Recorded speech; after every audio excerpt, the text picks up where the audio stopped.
Tell me what you think of Gordon Campbell getting the new position. I didn't even know He's about going to Great Britain, and he's going to have his own place, his big mansion. It's 1,000 years old, and he's going to have a chauffeur, and he's going to have a position on behalf of Canada. He's representing Canada now to the British people. What do you think of that? It depends on the drinking, driving laws in Great Britain. It just depends on that. It's like maybe it's still his time to shine. Is this a diplomatic immunity I situation? think it might be diplomatic immunity. Well, you said he has a driver, so I think he'll be all right, actually. I think he'll be all right, That's actually. carte blanche. Right. So, also, next thing, what do you think? What do you think of the mayor of Toronto's decision not to attend the Gay Pride Parade? Oh, I'm not cool with that. No. I'm not cool with that at all, actually. That's I think a terrible PR mishap, or that's an omission that's Now, completely the wrong. way he's explained it is, he has his own traditions, and for 30 years his family's met at the same lake in the same cabin for years and years and years. Now we've all got family, we understand right. these traditions. Okay. Fair enough. But what do you think of a mayor who wants to be alone on Canada Day? The mayor of the biggest city in Canada wants to be alone on Canada Day. What do you think of this? Is he going to be totally alone, like in a cabin? He just wants to hang out with his family, man. Okay. Well, you know what? I'd like to jump on that, but I can't begrudge him for being alone with his family on Canada Day now. Exactly. No, I got kids and all that, and it's like, I'd love to be in the cabin with my kids on Canada Day. As much as I have responsibilities, you got to have some work-life balance. So, But do you think if you ran for... I don't have his back, no pun intended, on the no show on Pride. Yeah, nice.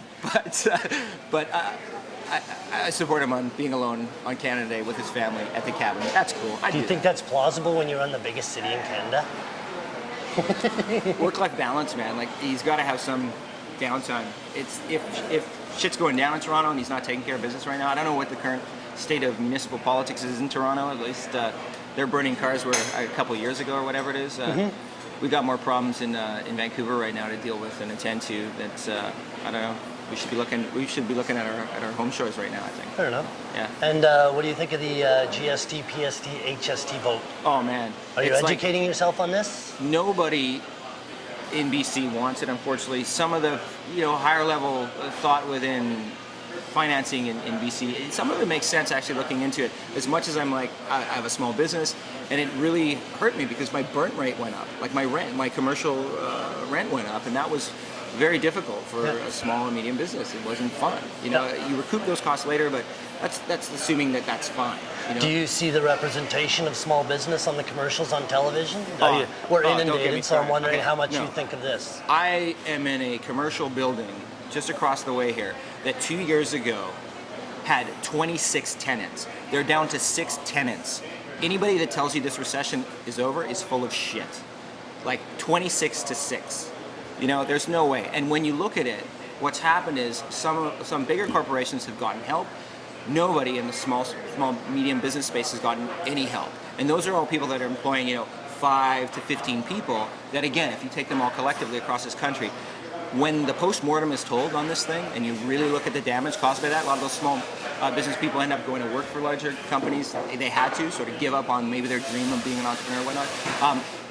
It'll be devastation when the story is properly told. So considering the people who are in charge of the decision making and, if I may say so, the counting of the votes on whether or not we stick with HST or go back to GST, PST, the people who are so adamantly opposed to it before the election are now the group in power, and they're definitely for it now. Yeah. Are you noticing a trend at I'm all? noticing a trend of whatever keeps you, in politics for the most part is how you sometimes have to play it. And you do have to be a populist sometimes. I mean, the challenge is it's not black and white. I honestly don't think it is. It's not black and white. And people are going to vote against it. That's just what's going to happen.